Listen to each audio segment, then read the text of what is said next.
So hello guys. तो आज हम लोग बात करेंगे कि यूपीएससी एग्ज़ामिनेशन के बारे में कि यूपीएससी एग्ज़ाम की तैयारी कैसे करें और यूपीएससी एग्ज़ाम की तैयारी को लेकर के क्या स्ट्रेटजी होनी चाहिए, क्या कंटेंट होना चाहिए, क्या मोटिवेशन होना चाहिए कि how to clear UPSC with good marks and prelims and mains and interviews and how to starting journey of UPSC and UPSC examinations. So first of all, UPSC India is one of the toughest examination. It's not about India but also in the world. uh, तो UPSC को अगर आपको first of starting आप preparation जब करते हैं तो UPSC में आपको देखते हैं कि आपको एनसीईआरटी आपको बहुत ही मजबूत करना पड़ता है। एनसीईआरटी आपको ठीक ठाक पढ़ना पड़ता है। एनसीईआरटी में आपको करीबन क्लास 6 से लेकर के 12 तक आपको बहुत अच्छे तरीके से रीड कर लेना चाहिए ताकि आपका बेसिक जो है बेसिक एक नॉलेज व्यू जो है कि तैयार हो सके। तो first of NCERT is a very important for UPSC and UPSC examinations. तो दैट इज़ यूपीएससी कई बार क्या होता है कि बच्चों को प्री निकालने में या हमारे जैसे कैंडिडेट को या बहुत सारे बच्चों को जब स्टार्टिंग करियर होता है कि UPSC how to start UPSC and how to qualify prelims with good marks and CSAT is now also burden. तो चीज़ें क्या होती हैं कि आप जितना ज़्यादा प्रैक्टिस करते हो, अभ्यास करते हो, उतनी ही आपको चीज़ें आती हैं। अब जैसे कि सी सेट की बात करें तो सी सेट एक ऐसा एग्ज़ाम है जिसमें आपको ज़्यादातर अगर आप प्रैक्टिस करते हैं तो ईज़िली कहीं ना कहीं आप उसे क्रैक कर सकते हैं। करीबन आप 8 से 10 साल के प्रश्नों को अगर आप हल करके जाते हैं यूपीएससी में तो आप इजीली कहीं ना कहीं उसे जो है कि क्रैक कर सकते हैं। तो बात कर रहे हैं यूपीएससी एग्जामिनेशन की। यूपीएससी ज़्यादातर हम लोग जो है कि फॉल्ट कहाँ पे करते हैं, दिक्कत कहाँ पे करते हैं कि हम लोग जो है कि PYQ नहीं देके जाते हैं, प्रीवियस ईयर क्वेश्चन पेपर। लगभग 10 से 12 साल के क्वेश्चन पेपर को देख के जाना चाहिए, चाहे वो प्री का हो चाहे मेंस का हो। तो आप अगर 10 से 12 साल के क्वेश्चन पेपर को अगर आप देख के जाते हैं तो ईज़िली कहीं ना कहीं आप उसे जो है कि आपका क्रैक करने की पॉसिबिलिटी बढ़ जाती है।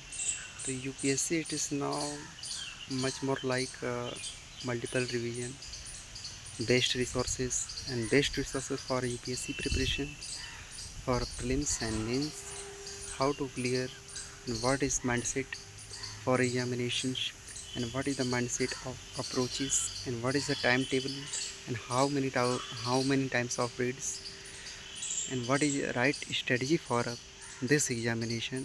I am just not talking about. So first of all UPSC union public service commission जो कि अपना 3 स्टेज में एग्ज़ाम कंडक्ट कराती है। First is prelims and second is mains and third is interview. तो third is interview and in this examination in UPSC more than 8 to 10 lakh people also appear per year, and but only 5 to 6 lakh only appear exactly in prelims examinations and this candidate. So आप देख रहे हो कि यार करीबन 5 से 6 लाख तक ही बच्चे जो है कि प्रीलिम्स का पेपर देने जाते हैं।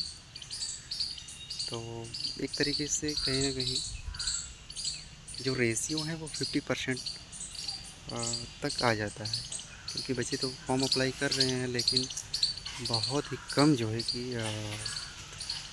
एग्ज़ाम में अपीयर होने जाते हैं।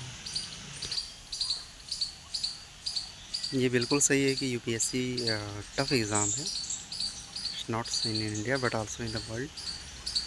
So what is the right strategy for this examination and what is the basic content and what is the basic material for UPSC basic अगर बात करें तो यूपीएससी के लिए अगर आप प्री देते हैं तो जितना आप प्रैक्टिस सेट कर सकें, प्रैक्टिस कर सकें, अभ्यास कर सकें, 10 साल की पीवाईक्यू को, प्रश्नों को आप देख सकें, और उसके साथ साथ किसी एक कोचिंग इंस्टीट्यूट की बेहतर टेस्ट सीरीज़ को लेकर के अगर आप डेली प्रैक्टिस करते हैं, अभ्यास करते हैं, तो कहीं ना कहीं एक बेहतर चांस बन जाता है कि आप का प्री क्वालिफाई हो सके।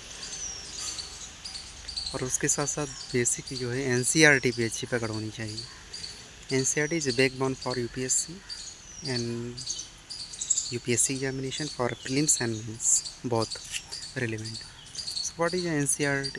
How to basic approach for NCERT? Why is important NCERT for a civil service examination, for a prelims examinations? NCERT इसलिए बोला जाता है क्योंकि आपको कक्षा 8 और 10 और 9 की चीज़ें याद नहीं रहती हैं, कक्षा 7 और 6 की चीज़ें याद नहीं रहती हैं। इंसान जैसे ही क्वालिफ़िकेशन उसकी बढ़ती जाती है, आप बीए करते हो, बीएससी करते हो, बीटेक करते हो, या फिर मेडिकल के कोर्सेज़ करते हो, तो उसके बाद क्या होता है कि इंसान कक्षा 6 और 7, 8, 9, 10 की चीज़ें भुला जाता है। तो उसे रिवाइज़ करने के लिए आप उनको बेसिक जो है कि एनसीईआरटी पे बल देना पड़ता है, पढ़ना पड़ता है, रिवाइज़ करना पड़ता है। इसलिए यूपीएससी में बोला गया है कि 6 से 12 तक के एनसीईआरटी को आपको कवर करके जाना चाहिए। एक बार रीड, 2 बार, 4 बार, जितना भी टाइम मिले आपको पढ़ के जाना चाहिए। उससे क्या होता है कि आप रिकॉल कर पाते हो, क्योंकि जो क्वेश्चन बनने हैं उसी के बेस पे बनने हैं, एनसीईआरटी की बेस पे बनने हैं, एनसीईआरटी ओरिएंटेड बनने हैं। आज भी क्वेश्चन जो बनते हैं आईएएस में, प्रीलिम्स में या मेंस में, वो एनसीईआरटी बेस बनते हैं, करेंट ओरिएंटेड बेस बनते हैं।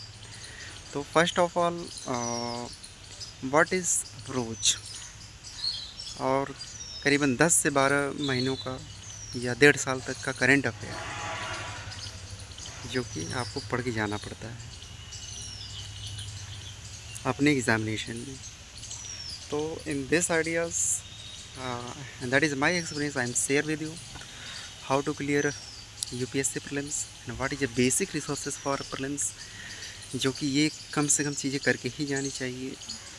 और ये कर लेते हैं तो एक तरीके से एक बेहतर माइंडसेट बन जाता है कि हाँ, मैंने ये चीज़ें करी हैं, कोई चीज़ें मैंने छोड़ी नहीं हैं, अपने हिसाब से अपना 110% दिया है, तो आपको कोई भी वो नहीं रहता है रिग्रेट। तो अपनी तरफ से 110% देना चाहिए, 100% देना चाहिए। आप कोई भी एग्ज़ाम हो, चाहे वो यूपीएससी का हो, एसएससी का हो, बैंकिंग का हो, रेलवे का हो, या मेडिकल्स का हो, आईआईटी हो, जेई हो, नीट हो, एडवांस हो, कोई भी हो, फर्स्ट ऑफ आप अपना 110% दो, ठीक है। So first of all best of luck, आप तैयारी अपनी जारी रखें और राइट स्ट्रेटजी की तरफ तैयारी करें, बेटर ऑप्शंस तैयार करें। So let's, thank you very much and all the best. Please like and subscribe and share this.